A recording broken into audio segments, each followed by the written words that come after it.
Hey, witches, it's Wednesday. What do you get? You get the Witches movie coven and a whole lot of black, plushy black Phillips. Blinged up a lot these days. What? Yes, what is this? This is Witches talking about witches in movie. If it's your first time here, we are your hosts. Let me introduce myself. My name is Patti Negri. I am one of your fabulous hosts of this fabulous group. You might know me from The Witching Hour, my regular podcast. You might know me from Ghost Adventures or other shows or tours or my books. But right now, right here, what I am is I am one of the witches of the Witches movie coven. Let me hand you over to the beautiful one of the golden locks, Jason Mankey. After a 2-week sabbatical, I'm back. I'm Jason. I've written 10 books for Llewellyn. This is my 10th book, which will be out in May. High Priest, a biography of Raymond Buckland. I'm so excited. That doesn't help you at all. There you go. Okay, thank you very much. And next, the one and only Richard-Lael Lillard. Hello, Richard-Lael is one name. If I were just Richard, I would be a. That is right. I am known as the gentleman psychic. I'm a psychic and a medium. I used to be a psychic and a small, but I gained some weight. Unlike all of the other psychics who are all doom and gloom or love and light, I'm a happy medium.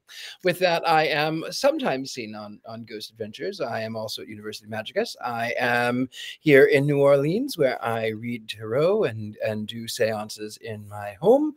I'm really easy to find, and that's what I am. And our beautiful, we don't have Heather today and we don't have Courtney today, but we are thrilled. Our regular fill-in, the one and only Tabitha. Welcome, Tabitha. Hi, everyone. I am Tabitha Meadows, and I am a medium and psychic, and I am so happy to be here tonight to talk about Ghost during this multi-planetary lineup. Thank you very much for having me once again. That's right, a multi-planetary lineup. So we should all be outside looking up. No, we should be right here because we have the full night to go outside. So this week, Ghostbusters 2, 1989.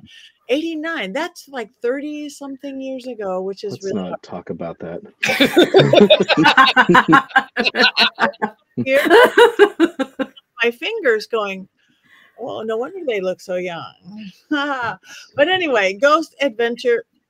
I can't say it. Ghost. That's why it takes 4 of us to be a host, because any of us on our own just can't do it. It takes he keeps kicking me. Like Bling Phillip. We have a new Bling Phillip, which we're going to be flashing to you soon. So in case you don't have your black goat to cuddle up with, maybe you could have one by next week. There we go. Look at now. That's great. That is the new, really big Bling Phillip, and everybody should have one. You can see he's got it wrapped around his horn, which makes me so very happy. So you can get that at mysterycontrol.com, along with some fabulous T-shirts from the Witches Movie Coven, things like quotes and Courtney quotes and Heather quotes and capes and cloaks, even a Richard-Lael pillow, because who doesn't need one of those? We all do. Anyway, Ghostbusters 2. I hope you've all seen it many times, but if you haven't, Richard-Lael, do you happen to have an unbiased synopsis of this film for us? I certainly do. So this is, imagine a time when dinosaurs roamed the earth. It does feel that way sometimes because the technology is so 1980s. But you know what? This is a fun film, which was a sequel to Ghostbusters #1. Ghostbusters #1, of course, sets off the entire motion. I know we're specifically focusing on 2, but I feel like I would be remiss if I didn't give a little bit about the first one. So in the first one, it was the early 80s. I think it was 84, and they find that in the last days there is all of this demonic activity that happens. And then these 4 unlikely men end up by being Ghostbusters, and they save the city. There's a giant Stay Puft Marshmallow Man and an ancient god. Dana is no more, only Zool. And then we cut to Ghostbusters #2.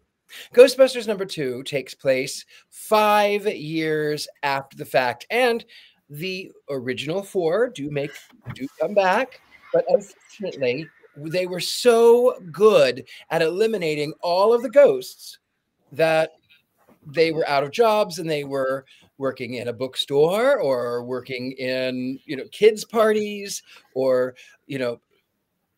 dressed as Elmo in Times Square. I don't know. They were doing things that were not typically what you would associate with people who had reached a level of success. Anyway, as it turns out, there is an ooze underneath the belly of New York City, a pink ooze that, as you find out, is rather sentient, and it flows like a river to the Metropolitan Museum of Art, where there happens to be a painting being restored. Vigo is his name, and Vigo it was a Carpathian, and he had lived to be a ripe old age of 100 years. And in that 100 years, he was stabbed, he was choked, he was strangled, he was beaten, and he managed to survive because, as they say, only the good die young. Well, Vigo certainly was not good. He was the supreme villain of the entire thing. And it just so happens that Dana is now... Dana, was that her name? Yeah, Dana. She is now being an art conservator while her child was an infant, and she will probably go back to the orchestra. She and Ray, one of the Ghostbusters. I'm bad with names. One of the Ghostbusters had broken up anyway. The last one. So now she has a baby with someone else. Oscar Meyer Wiener is the baby's name. Actually, it's funny, but he is named after a hot dog. That's a quote. Bill Murray says it. Anyway, so as it turns out that there are these ghosts that are now starting to take over the city, and this ooze, this slime is sentient, and it feeds on all of the negativity. And in all of the places in the world, it is assumed that there is a lot of negativity in New York City, and I would disagree. I think there's more negativity a little further out in Long Island, a little town called Glen Cove, but I'm not going to go there. Anyway, Lockjaw, we're not going to talk about their negativity. Anyway, all the negativity is flowing in the city. Vigo is trying to be reborn. He possesses this Dr. Martin Granger from the Addams Family Values. Anyway, he possesses him, and then he is taking over, and he's trying to take over the city, and everything is going awry. The Ghostbusters are being held in contempt of court, then they're being thrown into a psych asylum, and then, of course, a great form, this gelatinous mass, forms around the art conservatory, the Metropolitan Art Museum, and they can't break through with all of their machines, all of their bug zappers. So they go to the Statue of Liberty, and they've learned that it's sentient and it works on positive vibes too. So they slime her with a lot of ooze, and I know how that sounds. They slime her, and they play a great song that sings about love. Your love keeps lifting me higher. And because of that, Lady Liberty shines her torch, and she walks across the harbor. And because she is the symbol of freedom, she says, "Give me your poor, your tired, your weary, your huddled masses." And because she is such a symbol of purity and love, she breaks through that hard shell just in time to allow the Ghostbusters to come in, and then, of course, send Vigo back to the Carpathian Mountains where he deserved to be. There were ghosts who travel on a Titanic shows up, I think, in there too. There's a lot of things that happen, but overall, great story, fighting ghosts. They were not, however, very effective, and I'm going to tell you why. And this is normally we'd go to Heather and the things. Well, I actually wanted to talk a little bit before we go on. Clearly, the Ghostbusters did not do very well because in 1991, Patrick Swayze was a ghost. And so this was just 1 year later, and his apartment was 30 minutes away from Dana's apartment. That's the other thing I wanted to talk about. Oh, and then I do have one more thing. No, I'll save that for later. Anyway, yes, that's it. Thank you very, very much. Yeah, that was brilliant. And you're right, they did not do very good.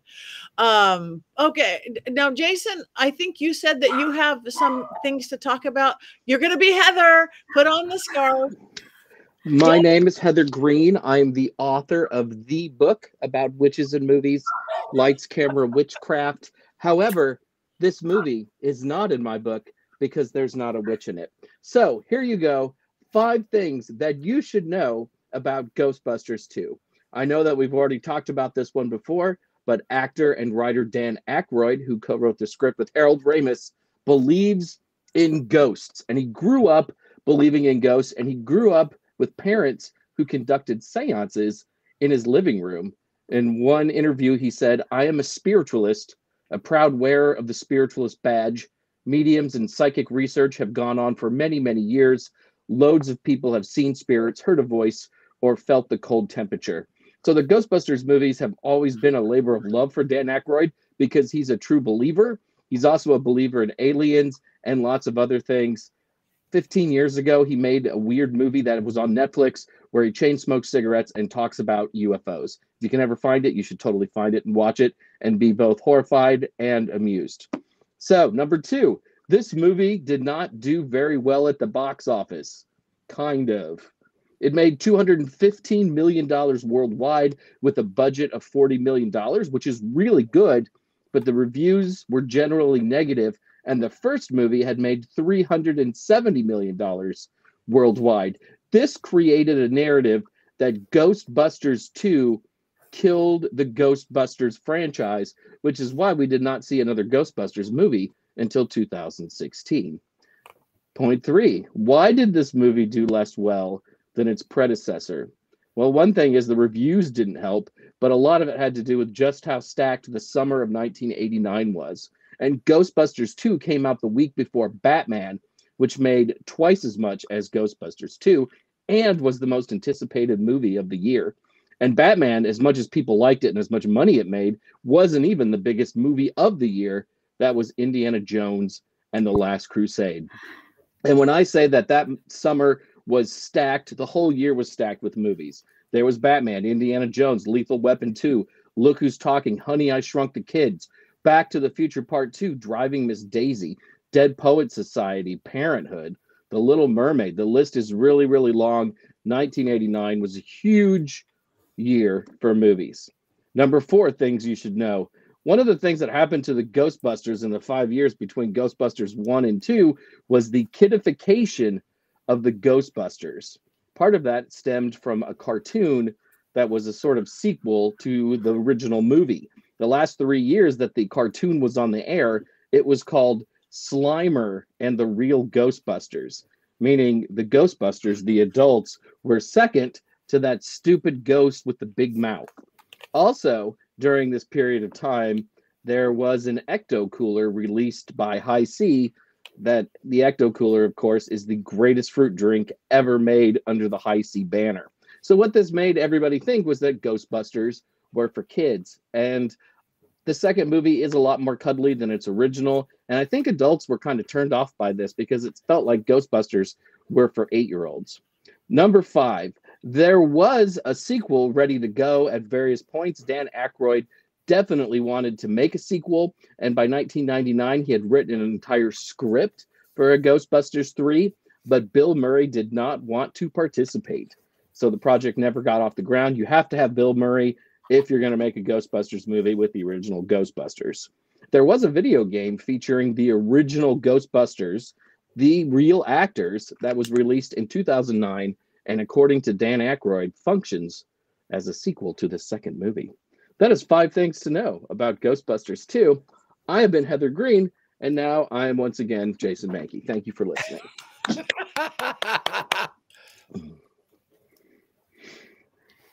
Patty, we can't hear you.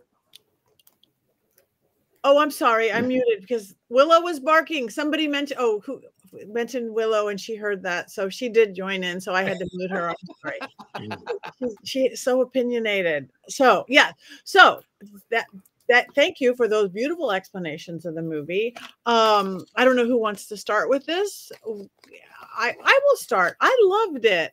I absolutely loved it. I love the relationships of the guys. Um, I love Sigourney Weaver. I do love her, and she got to play a mom, which is kind of sweet. And I like the kind of they put a little humanity into it. I do think that Ernie Hudson could have been used more.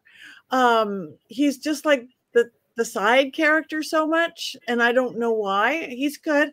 My one of my happiest moments is I actually got to play Ernie Hudson's wife in a movie a few years back called Spaceman with Josh Duhamel. It's a small role in a small independent movie, a very funny baseball movie. If you like baseball, called Spaceman, the story of a real guy who was this baseball player but stoned all the time. But he played Major League Baseball, and Josh Duhamel played him. But Ernie Hudson played one of his bandmates, and I'm sitting there at the baseball field.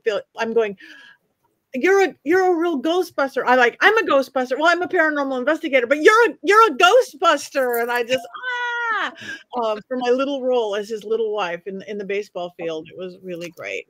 But it had people's story to me, this one, for some reason, that I got involved in, and I there, Spaceman, yeah.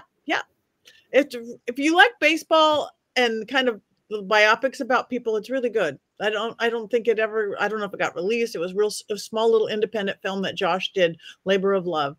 But I enjoyed every second of this movie, probably as much as the first one for some reason. So that's what I have to say about it. I like all the people, but give Ernie Hudson some more lines, please. I have something to say. Okay. Only because Aeon says, I would like your review of Ghostbusters 2016. No. And I'll tell you why. So, the funny thing is, Bill Murray's character plays this talk show host whom all of the frauds, all of the fakes, all of the kooks, sort of like a dollar store, goodness. Kreshkin. Art Bell. It's like a dollar store Art Bell. All of the kooks go on the show. Sometimes they're real, sometimes they're not. The man over here to the left of the screen, he predicted that the end of the world was going to be New Year's Eve that year. So would it be in 1990? Maybe. The funny thing is, though, the woman to the right, she predicts the end of the world is in 2016. And in 2016, that is when that abomination of a film was made, Ghostbusters, with an all-female cast and unfunny characters. It was the end of the world. 2016 was the end of the world. Well, Peter does admit that he is a fraud backstage, so there was that. He just wasn't admitted on to the public when he was out on stage, of course. But yeah, he said yes, he was a fraud. And I did like that Ray owned an occult shop, so he was running that metaphysical shop. So there's a little bit of tie to witchy stuff there. I also think that Vigo might have been a witch. I mean, if you tie Vigo to Rasputin, who, of course, was known as a witch, even though he was a priest, people had tried to stab and poison and murder Rasputin, and he always survived. Now, they claim it was dark magic, and maybe with Vigo, it is the same thing. Yeah, though I still see him more as a vampiric. It's the Carpathian Mountains. Goes right through Romania. I just spent a few weeks there. He very more vampy than witchy to me, or a vampy witch or a witchy vamp. They're so crossover these days. Yeah. But there was. I want to get back to one thing Tabitha said. She goes, it was witchy because of the occult bookstore. And it looks like an occult bookstore. It's got the racks of herbs behind the counter and things. It's got the overstuffed bookshelves. And I think today a lot of the stores are a little cleaner and nicer looking. But in the 80s and 90s, you saw a lot of stores that looked a lot like that. I have no idea if it was based on Herman Slater's Magical Child bookstore, which was in New York for a long time, but it would be really cool if it was. It might have even been a real one. It kind of, I mean, they could have been on location and doing it there. I mean, I did a film not too long ago called Portraits, and I was the occult bookstore shop. We went into Panpipes, a store that in Hollywood looks just like that. There's at least 3 or 4 in Hollywood, LA, that looks still. Crooked Path still looks like that. Green Man still looks like that. Pan's Apothecary still looks like that. So we still have it. Maybe they just shot the real one. That's what I was hoping. I hope so too. And you have a feeling that Dan Aykroyd is probably somebody who's been in several different occult bookstores over the years and decades, right? Yeah. Yeah. He was handing over a a book as well, so I thought that was pretty cool to bring that in. I had oddly never seen Ghostbusters 2 until today. Wow. And I had seen the original in the theaters when I was a kid. But as I said earlier, 1989 was this super busy summer of movies. Major. And movies, like if you missed it, sometimes you just missed it because it wasn't on cable immediately. You had to have HBO and you could see it the next summer. And I think I saw bits of it on HBO over the next couple of years, but I had never sat down and watched the entire movie from start to finish. I think some of my reluctance to go see it was based on that. I thought it really was for kids because by that point, it's 5 years after the first movie and there's all the cartoons and stuff. And the cartoon wasn't bad, but I was a little old for the cartoon. So, and I knew kids who were like 6 who had Ghostbusters action figures. Once you have an action figure, you're saying to me as a snotty 16-year-old, this is for children and I can't go do it anymore, right? Well, I was one of those children who had the action figures, and I didn't like a lot of movies. I loved The Addams Family, 1991, which was shortly thereafter. I loved Back to the Future. Like I loved these things, but the Ghostbusters always had a special place in my heart. In fact, there was a cereal from the first one. I don't have a clip of that one, but there was a cereal box that had a hologram of Spud, and I cut that out and I would shine the light on it. I mean, I even had it up until probably the early 90s. I had just that cut out from that cereal box. So I was one of those dumb kids with the action figures. I vaguely remember an action figure, and I think it was based on the cartoon, of an old woman whose front would turn into like this giant monster, like with tongue, her like would fold down. There was a tongue. I had her in my collection. So yeah, I was one of those dumb kids. Aw, that's not dumb. That's so cool. I mean, being able to hold on to your childhood is everything because we're forced to be adults quicker than I think that we should be. So buy the dolls and the Black Phillips and have all the things that keep you childlike because it's really important. Right. There it is. That's the one. That is the one that I had right there. That's amazing. And on the back, it has this this hologram that you could look like it was you had this ghost with you, and I would go into the back room in the night and I would shine a light on it and I would Yeah.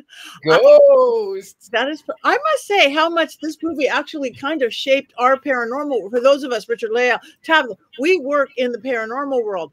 I can't tell you how many copies of the Ghostmobile I have seen out front at paranormal conventions. How many people show up in full Ghost Adventures and the kit and everything. Almost every paranormal convention, they made their mark on ghost hunting and ghost hunters, and I think in a really fun way. Mm-hmm. They did. Go ahead. They were I didn't mean to interrupt. I was just going to say they were technologically advanced too, which they use a lot of the things that you would think in a contemporary ghost hunt. Yeah, and they do pull out the Wiganaga meter and the leggy deaky. That's just like the tech guys at ghost hunting. It's exactly like them. The little tech nerds. Yeah, the gigameter and the proton packs. Yeah.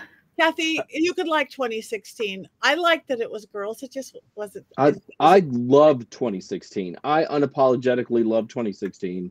I know we're not talking about it, but the only mistake they made was not linking it to the original film. Like, if it had just been, we're going to take up the mantle of the Ghostbusters, I think it would have been a lot better. I think people really wanted that continuation, and they decided to completely start over, which was really the only mistake. I love the cast of that movie. I think it's certainly a lot better than the reboots that we've seen the last 4 years with the little kids wearing proton packs, which are nuclear generators. Like, don't give that to 10-year-olds. I'm sorry. Maybe I'm just too old and the children need to get off my lawn. But don't give a nuclear reactor to a child. I'm just thinking that's not a good idea. I was into that. I was actually into the newer ones with the kids and the grandkids of the original ones, and I thought that it was so sweet the way that they did connect it to the original. They did play not only on the nostalgia, but then they connected it. So I did like that. And that was that. You're right. The reason I didn't like the 2016 is because it was just like, oh, this is a new universe and nothing else existed, and this is the way that it is. And I thought it was, I thought it could have been better. I'm all for all female Ghostbusters, but I would have loved it if they would have said, you know what, our friends have done it, and now we're going to do it. If they would have had a whole new script. I liked the first movie better than the second movie. I still like the second movie, but how do you follow up the Stay Puft Marshmallow Man and the scene? Yeah, how do you follow that up? I mean, the Lady Liberty walking down the street was pretty epic, and that was pretty cool. But it just kind of it just fell a little flat. This one did, but I still liked it. Yeah, I think it had humanity, which it didn't have to have. I like that. I think Peter, Ray, Egon, and Winston are such well-drawn characters that all of the things that came after were always going to be a little bit lesser. They're like Star Trek characters, like the original cast, like Kirk and Spock and Bones and Scotty and Sulu and Chekhov. These are people that have these like very definite character traits. And when you have a group of people, you can go, oh, that's my Bankman. You know, that's my Ray. That's my Winston. That's my Egon. Right? Because all four actors are really terrific and they play those roles so well. When I was watching the movie today, I forgot how much I love seeing Bill Murray and Dan Aykroyd especially dive into these characters as actors that I have grown up with my entire life, right? And yeah, that's what makes the original Ghostbusters so good. Yeah, they're certainly so funny around every turn. You know, the quick little one-liners that they're throwing in. You know, you get the chuckle in there, and you know, those are a wonderful part about this as well. And just the nostalgia for me today watching it, because obviously I was a kid of the '80s as well, so. Movies were really big, and golly, how about the music montages that would pop up in this movie? They were great as well. There is, can you show the one with the toaster again? The scene where they're playing with the toaster. So in this one, I love this fact that they have a toaster that, of course, that if you sing to it and you caress it and you sleep with it, as in the case of Egon, then it produces happy things, and it pops up this very happy toast. And Ray is saying how that it's a new thing on Christmas. He's going to do this great thing, but you have to be careful that you can't be mean. You have to make certain that you are always nice to it. And that reminds me, around the same time, 1989, 1990, I'm not entirely certain, there was a rash of like satanic toast that was being seen. And there was one woman in particular who had a toaster, and she went on to one of the local shows, and she said, oh, I have this toaster and it'll spark and look at the toast. It says Satan lives on it. It doesn't have Jesus on it. It has Satan lives. And then she says, now watch. I'm gonna put some toast in here. She puts the toast in. She's now it knows that I'm listening. It's not going to do it. The toaster bursts into flames. And he goes, the anchor says, well, if it's a satanic toaster, why are you keeping this toaster? And she said, well, it does make really good toast. Ah, There it is. You can find it on YouTube. Satan Lives, the Satan Lives toaster. that is so cool. I must congratulate our producer Rob for being right on and so quick with the photos today. I mean, you're always good, but Today is something else. Today is something else. Yeah.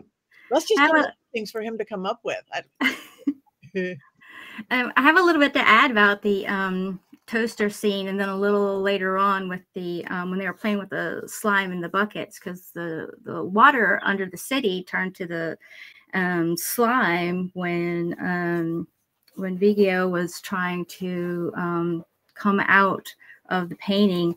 The cool thing about that slime being alive is it makes me think about the experimentation where with water's alive. So there's cymatic experiments involving water and its responses to different frequencies and stimuli. And that also can tie into witchcraft as well, because most kitchen witches know, or anybody know, that you can speak into your water and speak positive affirmations or what have you. Speaking, singing, chanting into your water is something that we would do. You speak negatively to it, you're taking that into your body. Energy is important. Every thing you say about yourself energetically is important. So I thought that was cool that they were bringing that up. So not only it's both science and witchcraft, really, what they were kind of bringing into there in a side way. Yeah. So, thank you for bringing that up, because I talk about that all the time. Even in my books, I talk about water. A glass of water, you could charge it to take away your pain. You could charge it to take away insomnia. You could charge it to go into your dream life. I call it dream school and stuff. And science is proving all that now. So thank you for bringing that up. You're right. There's our witchy part. Yeah, thank you. And I also think that it does amplify too. Whenever you have large concentrations of people, all of that energy, it has to go somewhere. And what is energy? But we think of it sort of as a sort of nondescript thing, but it does flow like water. It does flow like water. And I do love that aspect too, is that the mayor in those scenes, he says, what do you think? I need to tell 30 million New Yorkers to be nice to each other? Yes. Yes, actually. Yes. Yes. Yes. Now, when I lived in New York, I lived in near Locust Valley, and I loved to go into Manhattan. Manhattan was great. In Manhattan, people left me alone. In Manhattan, I got three reactions to my visage. I got this one, which I liked a lot, that sort of mind your own business. I thought that was great. I got the one where they would do the double take and then do the over the shoulder selfie, which is interesting. And then, oh my God, you look great, which was great. But in Locust Valley, they have what's called the Locust Valley lockjaw. And they'll say, if they think that you're financially on their level, they'll say, smashing party. And then they'll turn around and they'll say, she's not going to make it. She's just not the right kind of people. So, yeah. New York City was great. Locust Valley, not so much. Yeah. Not so much. I want to say Collins, what he said, best paranormal sites have moving water under sun. Yeah, that is a fact. Water is a conduit, energy. And plus, we are like 70% water. Our little human bodies, we're all water. And of course, the slime would be underground and doing all that. It makes perfect sense to me. And Yes. Energy work would be a good place to start if you're thinking about getting into the craft or you're practicing your own craft. yes. I highly recommend that. One of the first things. It's so important. Perfect.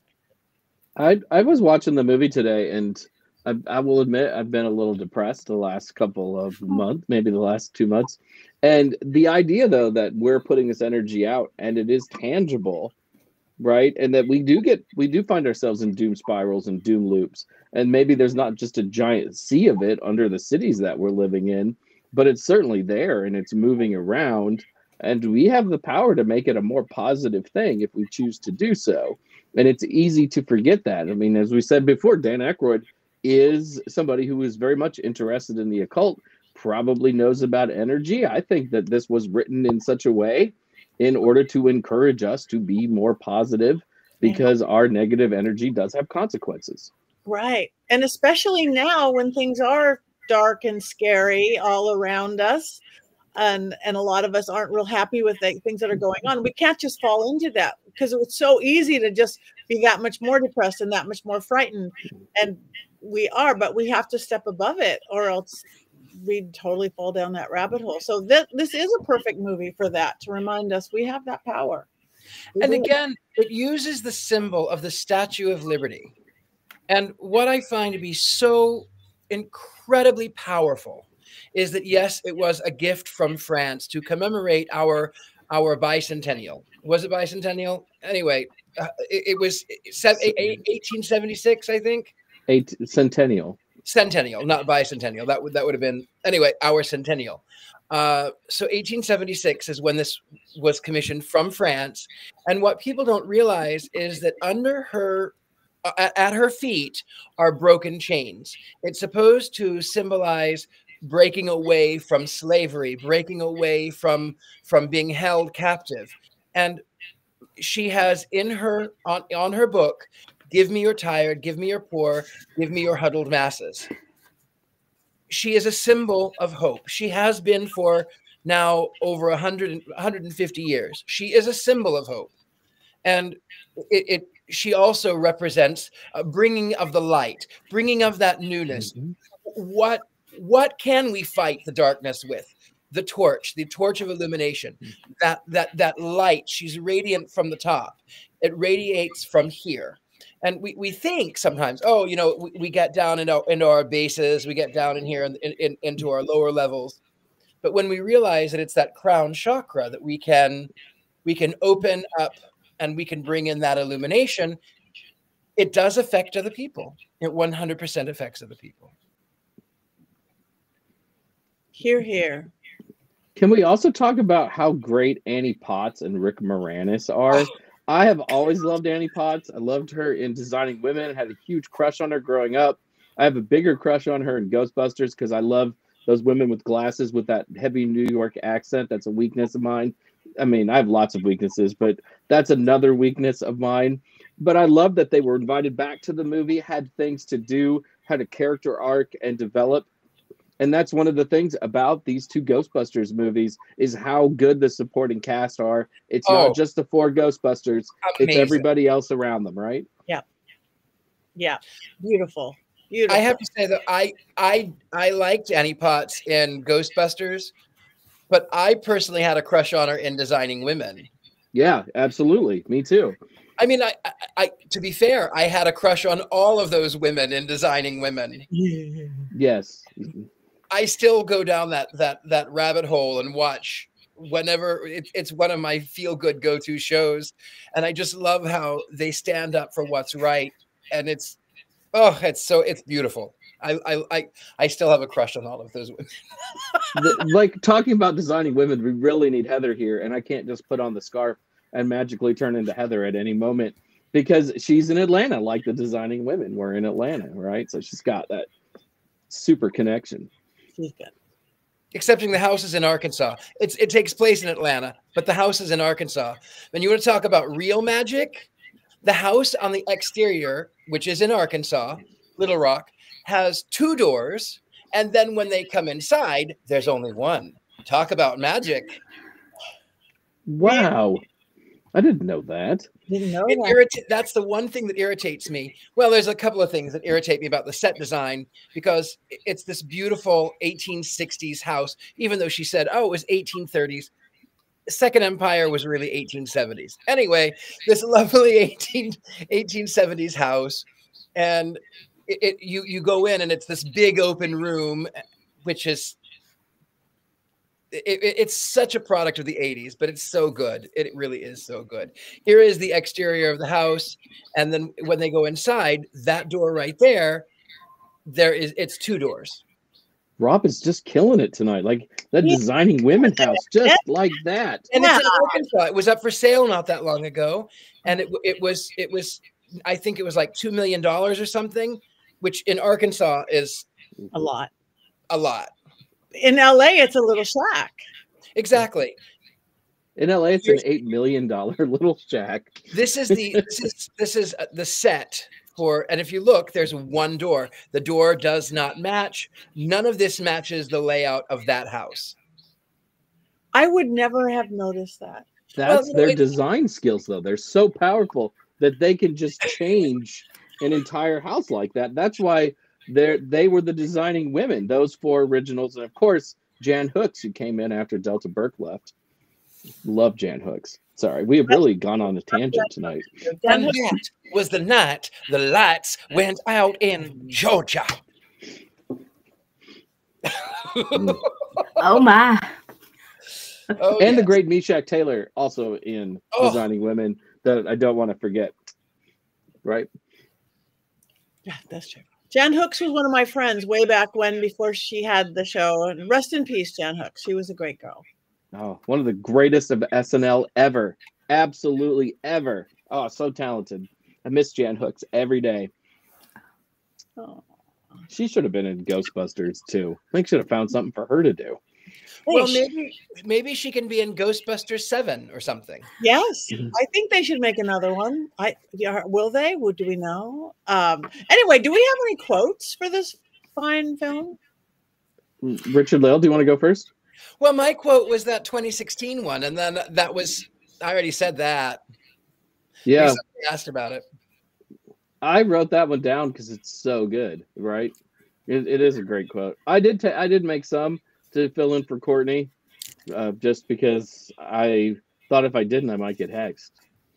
It's a Hexless night so far. I'm missing it. Hexless night. All right. So here's a couple quotes. Egon says, "My parents didn't believe in toys." Ray says, "You mean you never even had a slinky?" Egon, "We had part of a slinky, but I straightened it." Egon, "I'd like to run some gynecological tests on the mother." Peter Venkman, "Who wouldn't?" Peter also, "I have more than 2 grades of laundry, okay? There's not just clean and dirty. There are many subtle levels, okay? See, you hang this outside the window for 20 minutes. It's perfectly fine." Yeah. Let's see. All right. Sigourney Weaver's character says to Peter Venkman, that's Bill Murray, "Okay, but after dinner, don't put any of those old cheap moves on me, okay?" No. It's different. I have all new cheap moves. Let's see. There was the best quote. What am I supposed to do? Go on television and tell 10 million people they have to be nice to each other?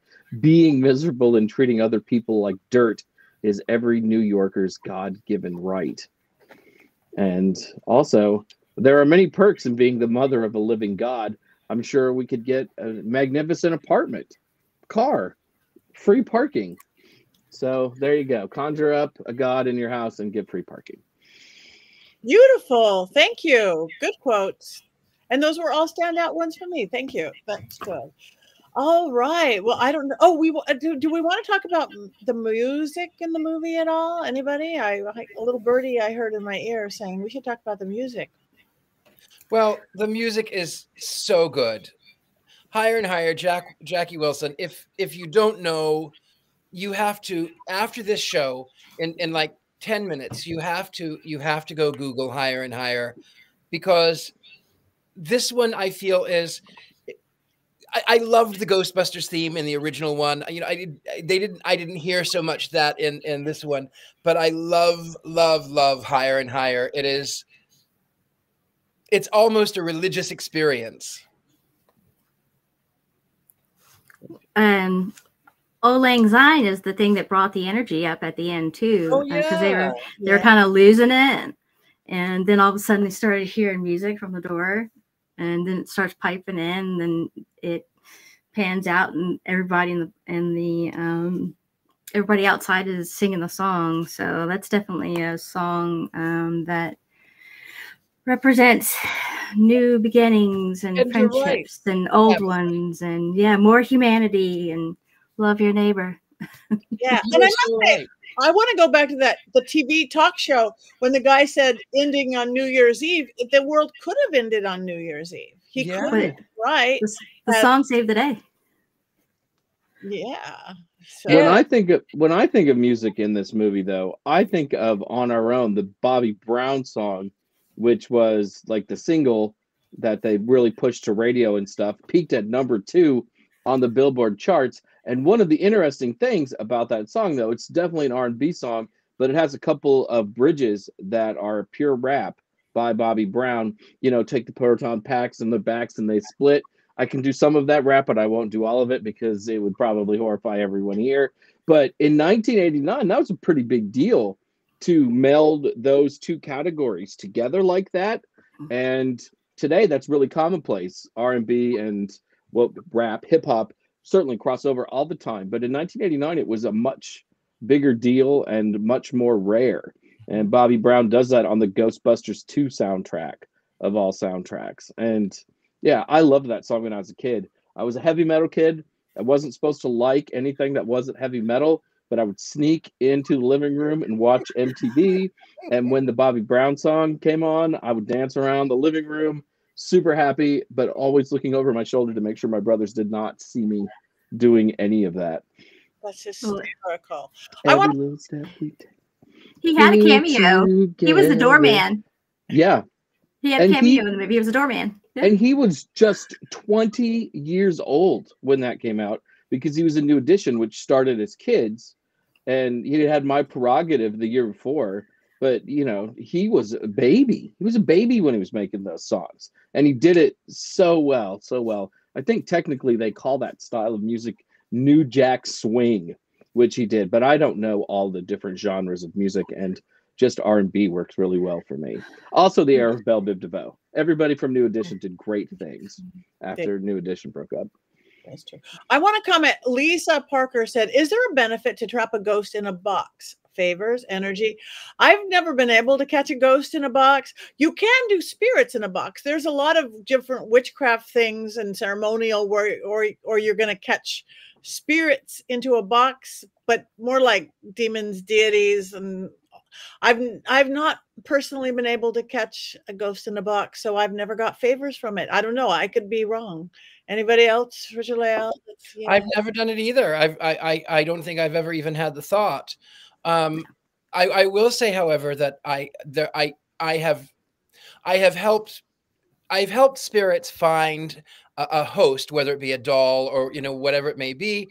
And I will tell them, here's a vessel for you that you can stay in this for a moment. This is someone who is going to take care of you, and they're going to give you gifts.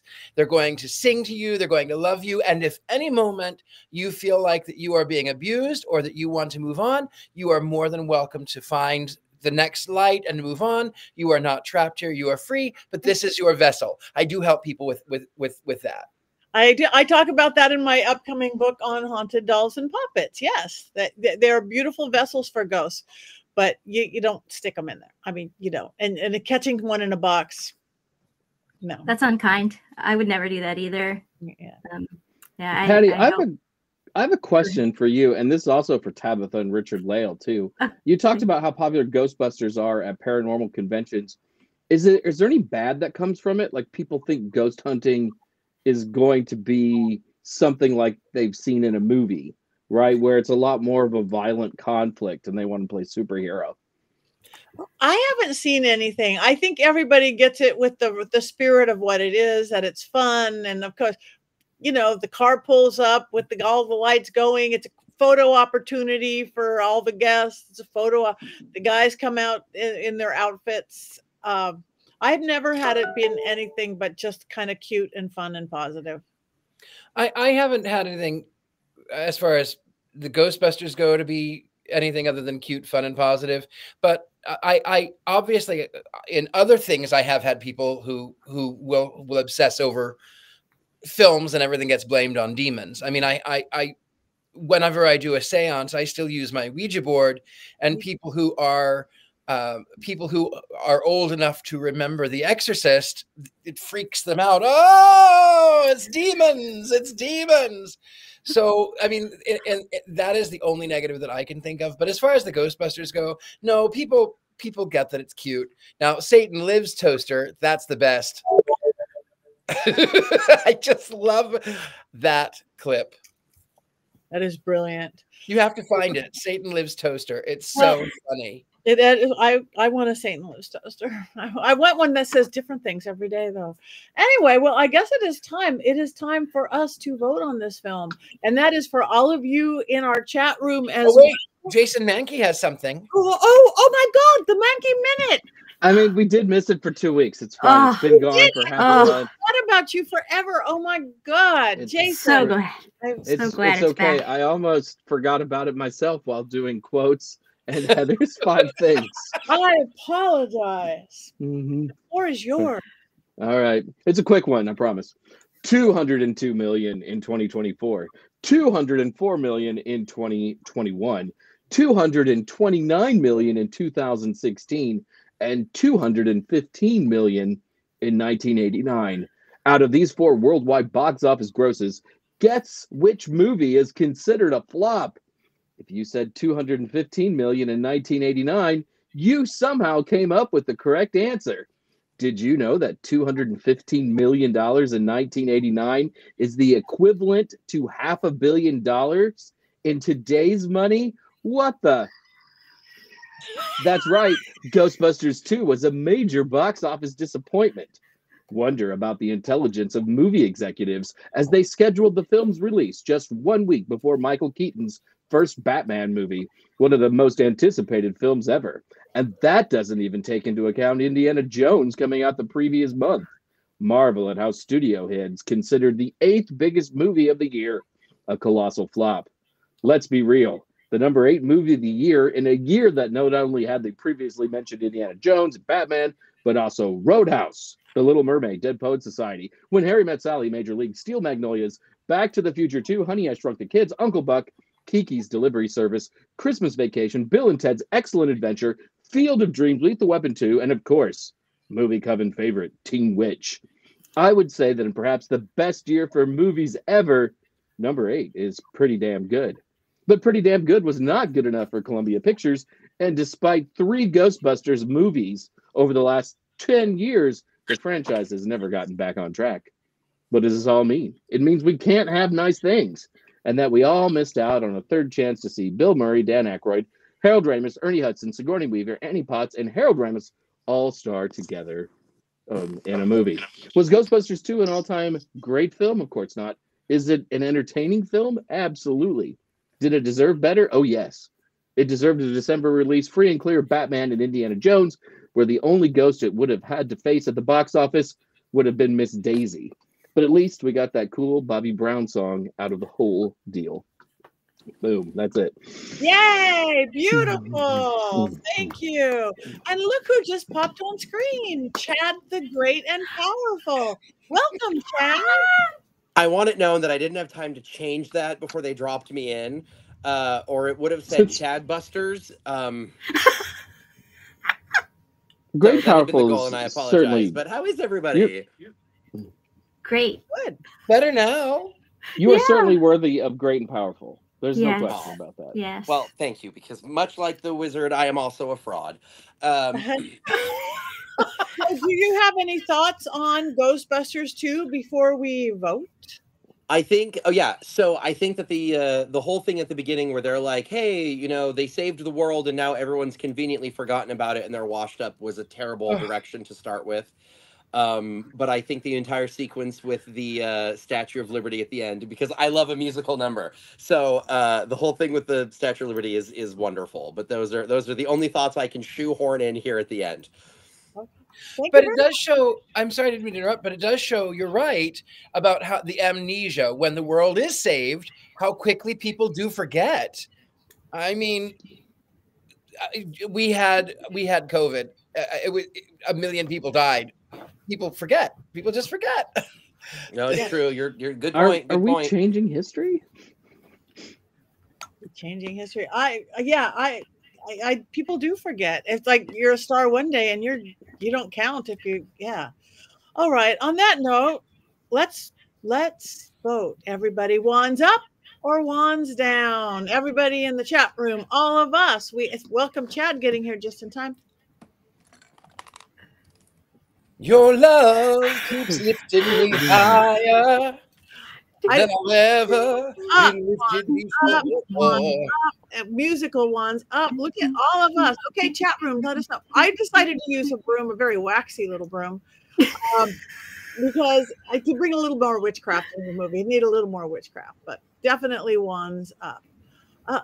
Proton pack wand up for all Ghostbusters movies, but only one neutral for the female reboot attempt. We're not voting on that one. Wands up, wands up, wands up, wands neutral. Mary Jane, neutral, okay. Wands neutral. Do you want to tell us why in the chat room? Wands up for an 80s classic. So okay, it looks like it's almost unanimous, mostly up, a couple of neutrals, which is not bad for our group. Nobody even got hexed or cursed, which is practically miraculous for our group. That's pretty stupid. I was told by our producer that I should try to hex myself tonight to make up for Courtney. That is good. So what is our movie next week? Do we know? We don't know.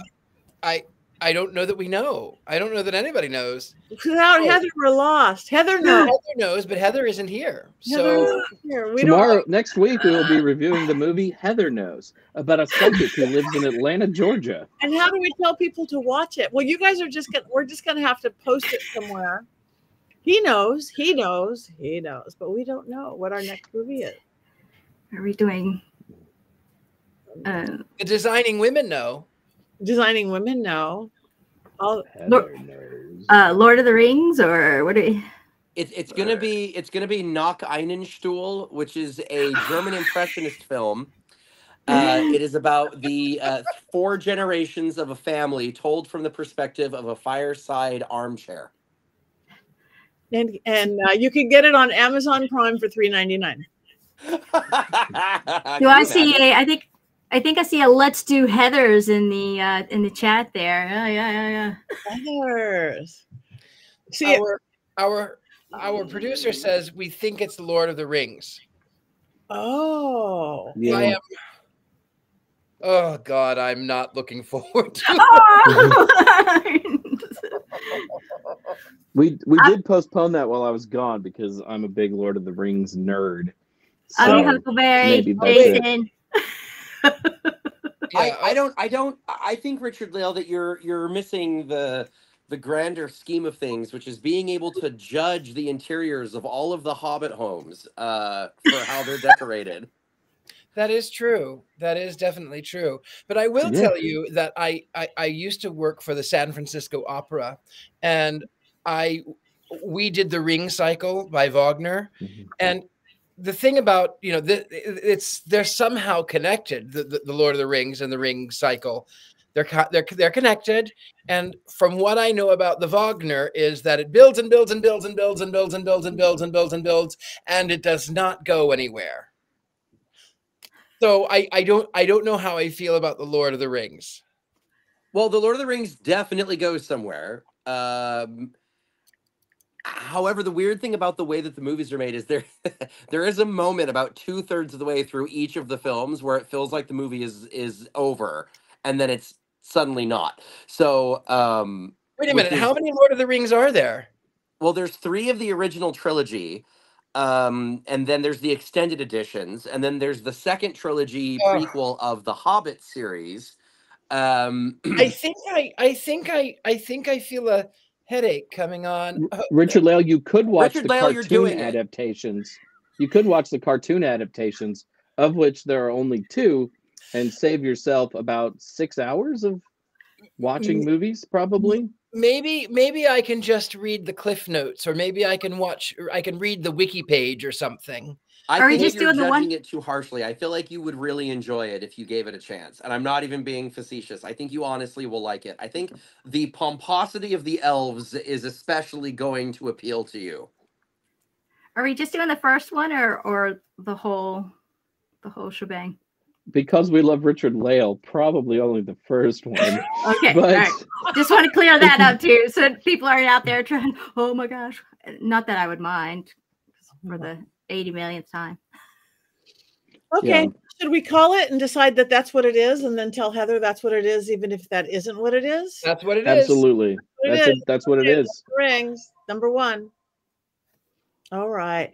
Well, it is that time. Does anybody have anything coming up that they want to talk about, or is it just time to cackle? On March 21st through March 23rd, I will be at Pagonicon in Minneapolis, as will Heather Green. So I'm doing both of us at the same time. Okay, perfect. That's it. I'll hold everything for next week. So you guys, thank you. Come tell your friends about us. Come back next week and show us your love on the count of 3. 1, 2, 3.